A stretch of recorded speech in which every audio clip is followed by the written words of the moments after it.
আজ্ঞা জয় জগন্নাথ।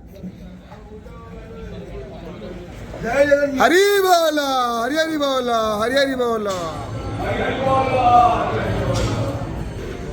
হরি বল, হরি হরি বল, হরি হরি বল।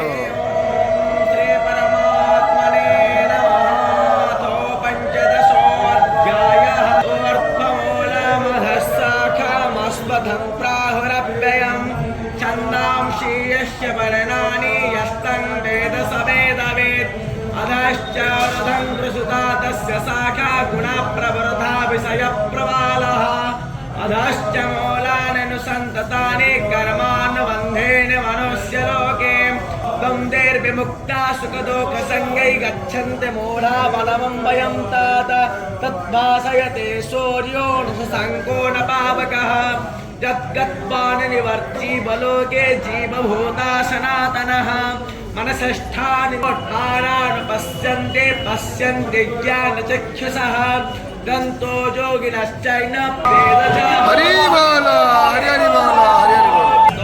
उच्यते उत्तमः पुरुषस्तन्य परमात्मेति धावतः जो लोकोत्रयमानुष्य भुवर्तामहेश्वरः यस्मात् कर्मतेतोः मक्षरान् विचुत्तमः अतस्मै प्रतिता पुरुषोत्तमः यो मामेवम सम्मोढो जानाति पुरुषोत्तमः सर्वाभिभरति मां सर्वभावेन भारत इति वैष्णवं शास्त्रविदमुक्तो यानघ एतद्वज्जातच्छिते श्रीमद्भगवद्गीतासु क्षिपन्निषष्टेनस्तार्क्ष्यो आरिष्टानेमिः स्वस्तेनो बृहन्मुहा मानवस्सो न चक्षासो विश्वे।